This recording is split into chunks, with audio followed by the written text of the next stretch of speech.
J'avais déjà entendu parler des deep nudes et des deepfakes, mais j'avais pas conscience plus que ça avant que ça ne m'arrive. Enfin, voilà, moi c'était un événement un peu anecdotique qui se passait dans la vie des autres, mais qui se passerait pas dans la mienne. Le premier message que j'ai reçu, c'était « Bonjour Julia, on se demande quelle photo te ressemblerait le mieux ». Donc là, j'ai les photos qui défilent.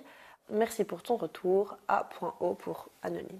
À l'aide d'un logiciel d'intelligence artificielle, la personne avait enlevé les vêtements que je portais dessus.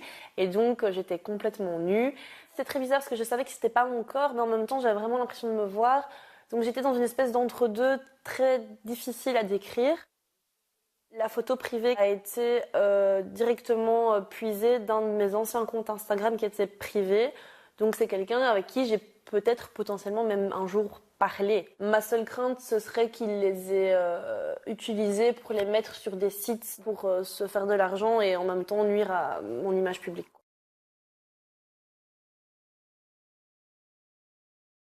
Du coup, j'ai été porter plainte le lendemain. La policière a écouté, elle a été très correcte. Je lui ai demandé effectivement s'il y avait des chances que je puisse être appelée en me disant tiens, on a trouvé. Elle m'a dit écoute, le parquet il est débordé, il y a très très très peu de chances.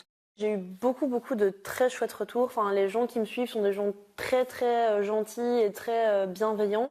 Les plateformes n'en font clairement pas assez. Je veux dire, encore il y a quelques jours, un ami m'envoie un TikTok et c'était est-ce que tu veux voir ton crush nu viens sur l'application. Bon, ça se voyait que c'était une scam, mais en fait, je comprenais même pas comment, avec de tels intitulés, l'application puisse laisser les vidéos passer dans un filtre.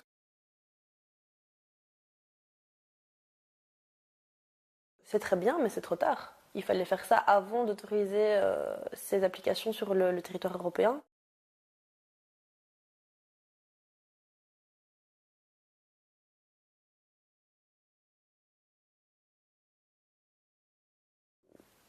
Je sais pas, réfléchissez, prenez conscience, lisez des livres sur le consentement, sur le féminisme, faites quelque chose, mais occupez-vous autrement qu'en dénudant des femmes qui n'ont rien demandé, quoi. Ou des jeunes hommes, parce que ça arrive aussi aux hommes. Par contre, en termes de message pour les victimes, c'est parler. Je sais que c'est plus facile à dire qu'à faire, mais parlez, n'ayez pas peur.